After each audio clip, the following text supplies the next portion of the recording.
لیکن یہ لوگ شک میں پڑے کھیل رہے ہیں۔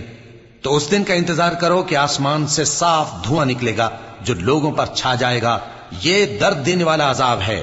اس وقت وہ کہیں گے کہ اے پروردگار، ہم سے اس عذاب کو دور کر، ہم ایمان لاتے ہیں۔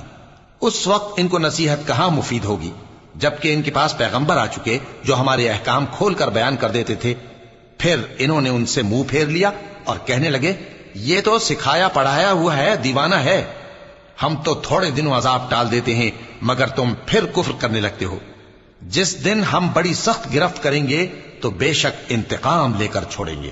اور ان سے پہلے ہم نے قوم فرعون کی آزمائش کی اور ان کے پاس ایک عالی قدر پیغمبر آئے جنہوں نے یہ کہا کہ اللہ کے بندوں یعنی بنی اسرائیل کو میرے حوالے کر دو، میں تمہارا امانت دار پیغمبر ہوں، اور اللہ کے سامنے سرکشی نہ کرو، میں تمہارے پاس کھلی دلیل لے کر آیا ہوں، اور اس بات سے کہ تم مجھے سنگسار کرو میں اپنے اور تمہارے پروردگار کی پناہ لے چکا ہوں، اور اگر مجھ پر ایمان نہیں لاتے تو مجھ سے الگ ہو جاؤ۔ تب موسیٰ نے اپنے پروردگار سے دعا کی کہ یہ نافرمان لوگ ہیں۔